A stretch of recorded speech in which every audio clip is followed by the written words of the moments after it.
Look at this gorgeous, flaky pistachio cream croissant from Tous Les Jours. It is buttery, it is nutty, and today I am going to try to recreate this exact pastry out of cake. To truly honor this pastry, the inside had to taste just as good as the outside looks, so I started with a special pistachio paste from Antebellum that a friend gave me, and I whipped it right into my buttercream. So we are filling our 2 layers of cake with that rich pistachio buttercream, some of my signature homemade dulce de leche, and a velvety vanilla custard. To lock all that goodness in, we're doing a beautiful crumb coat with that same delicious pistachio buttercream.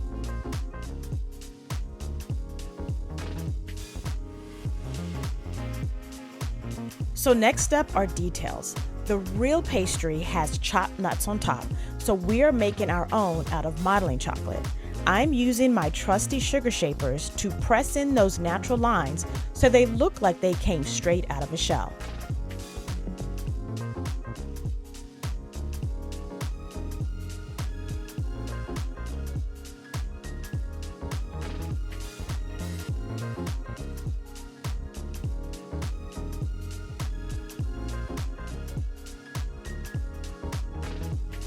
It's time to bring the pistachios to life with color. Listen, I am kind of obsessed with Karen Portaleo edible paints. Now, they work exactly like high-end oil paints. They are creamy and blend beautifully. So I really can't imagine using any other paints whenever I'm trying to recreate very fine details.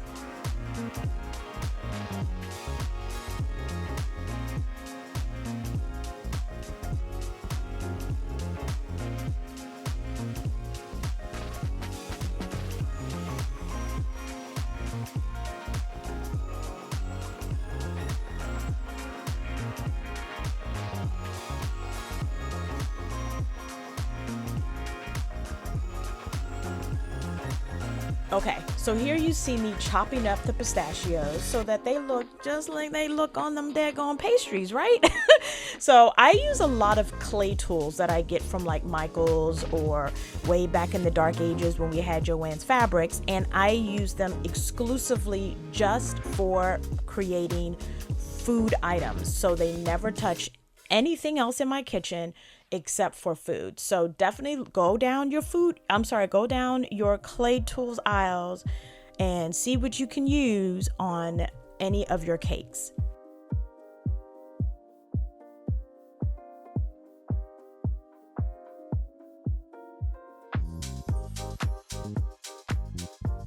Okay, now it's time to do the final crumb coat and cover the other side with the pistachio buttercream. So here you see me again adding it to the bottom layer that's now going to look like the top layer of the cake, and I'm taking my bench scraper to smooth out the sides as much as possible. Now, because this pistachio buttercream actually has nuts in it, you're going to see some imperfections in the final buttercream. It's unavoidable.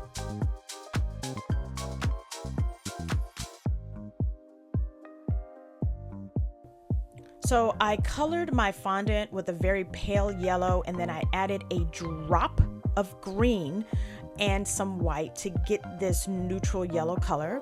And then I'm going in with my sugar shapers to create the flaky layers of croissant that you see in the actual pastry.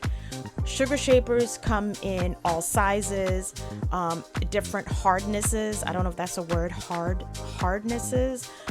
You have the soft, you have the hard, and then you can get them in the tinier versions as well. Sugar shapers are a lifesaver when it comes to creating texture in cakes.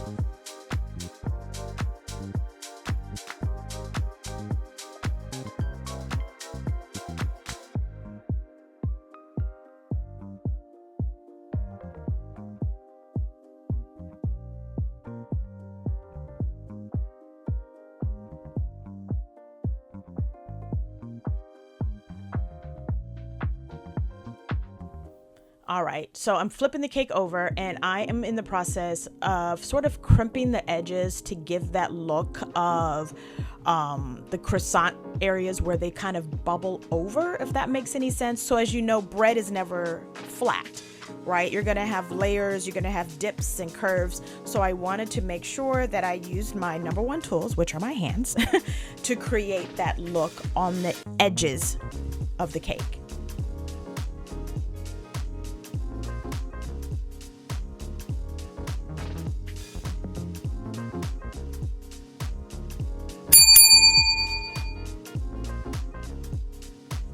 So after adding the texture, I take a knife and I cut down like a little less than a quarter of the cake so that I can have the cake stand up. And then I want to make sure that I am adding some layers using the sugar shapers on the top portion of the cake. Then back to my favorite tools, my favorite Karen Portaleo paints. So here I am using a sponge as well as a brush to add color to the cake. I'm using the sponge to soften up the edges of the paint as you apply them to the cake. And then I'm gonna go back with darker colors to fill in the grooves that we created with the sugar shapers.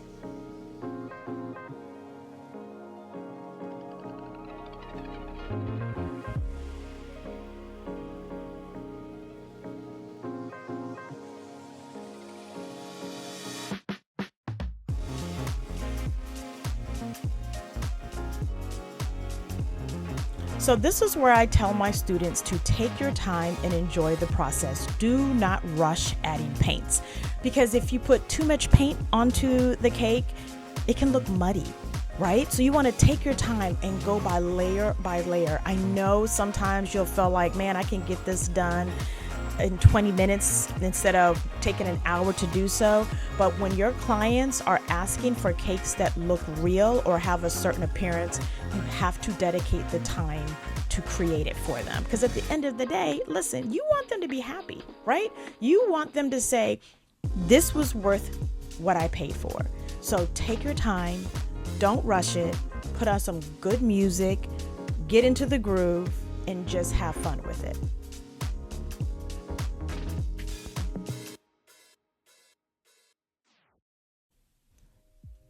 And listen, if you want to learn all things cake decorating, please know that I do have an online cake decorating school called The Cake Space with Mimi. Membership is $25 per month. It is a great platform for beginners who want to learn everything in one location without having to go all over the world, have to go through all these different YouTube videos to learn the basic foundations. So they can come to the platform and really grow with each lesson that is added to it. It's an excellent price, $25 per month, no contracts, no, hey, you're stuck for a year. You can come and go as you want, but for those who sign up and they get the $25 founding members price, as long as they stay within the cake space, their price will never go up. But if you go in and out, your price is subject to change. So just something to consider.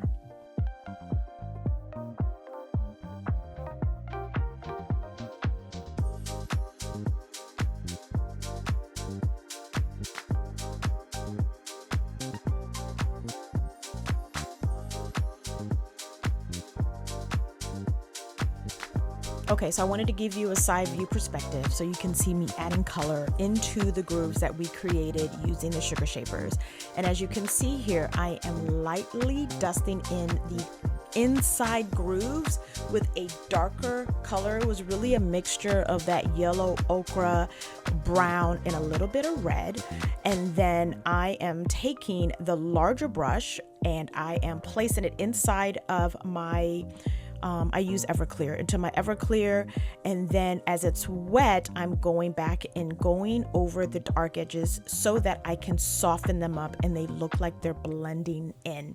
Now, this is a tedious process, you guys. I want to say this probably took me, just for this small cake,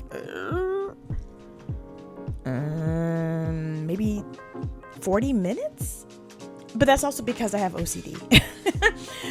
So it took me about 40 minutes all in all, just for this portion of the cake to add in color into those grooves. And listen, at the end of the day, was it worth it? Absolutely. And would I do it again? Absolutely. All right, so in the next clip now, you are going to see the inside of Tous Les Jours. Now, Tous Les Jours got some good pastries, y'all. I'm telling you, those pastries are so good, and they are not overtly sweet. I think that's what I like most about them. They have good flavor. The crumb on every pastry is absolutely delicious. And on my first time going there, I decided to try 4 of the items. I got like this croissant pretzel with this powdered sugar. It was a little crunchy, but I liked it. And then I also got the vanilla cloud filled donut with mango. It's actually a mango cloud donut. It was not sweet, you guys. It was not sweet, and I really, really enjoyed it. And then I got their guava pastry. Now, did I eat all 3 items in one day? Mind your business. You don't need to know all of that. But I also got their signature tiramisu latte hot, which is scrum-delicious.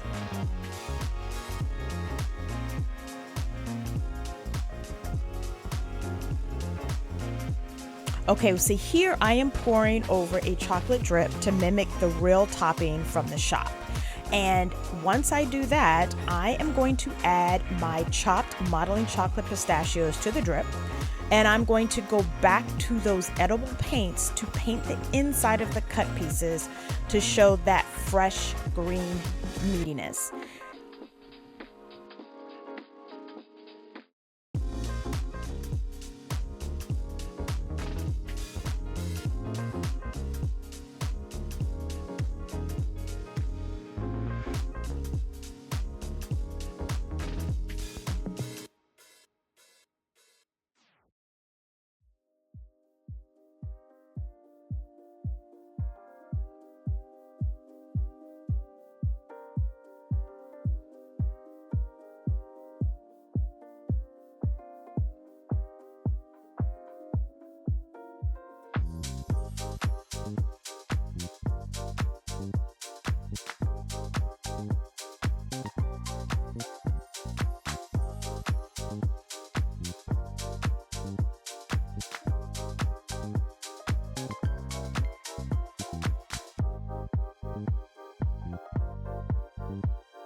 To finish, let me start all over. To finish the croissant, I am using a special confectionery gloss to give it that authentic buttery sheen. And then you are going to watch me create the wrapper out of wafer paper.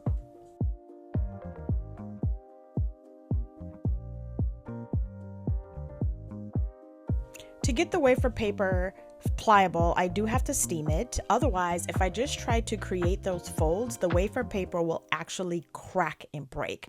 So by adding a little bit of moisture to it, I am able to, do the folds and get them kind of tight so that they look like the actual wrapper.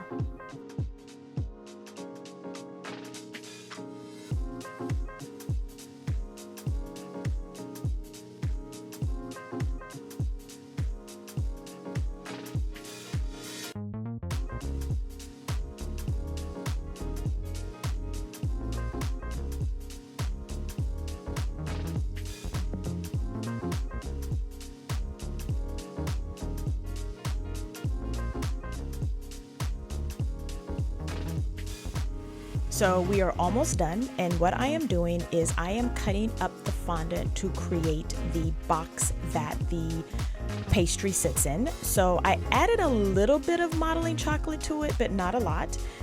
Then I used my Karen Portaleo paints to add the little details, and I used a very fine micro paintbrush to hand paint the Tous Les Jours logo or Tous Les Jours script to the fondant.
Okay, we are in the final trenches, y'all. It's time to put this cake together. And here you see me just adding a little bit of water to the ends of each piece of the fondant box so that they adhere together. And I did go back, you're not going to see it here, but I did go back and add more wafer paper ruffles so that the paper looked full. Because as I'm looking at it now, there's a lot of empty space and I was not happy with that.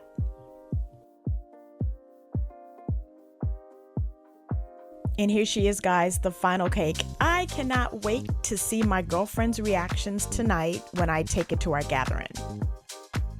Go ahead and open it. Yep. Oh, look how pretty it is. Oh my God, Mimi, look at this. Oh my God. Oh my God. It really is pretty. Wow. Mimi. Yay! So have you, the bakery, the Tous Les Jours? No. Yes. Yeah. Oh, no. I don't either. Wow. So they're coming to your area, right, Jenny? Yes. Yay! Oh my gosh. Wow. Completely nuts on it. Like it's. I do too. Yeah, me too. But it's chocolate. That's awesome. Wow. It's real Way to pistachio. pull the wife up. Listen, I love my girlfriends, but listen, if you are interested in watching me create some more hyper-realistic cakes, consider watching this next one where I show you the process of creating a hyper-realistic foot wearing a Birkenstein sandal or Birkenstock sandal, Lord. Anyways, thank you so much for watching, and until then, stay sweet, my friends.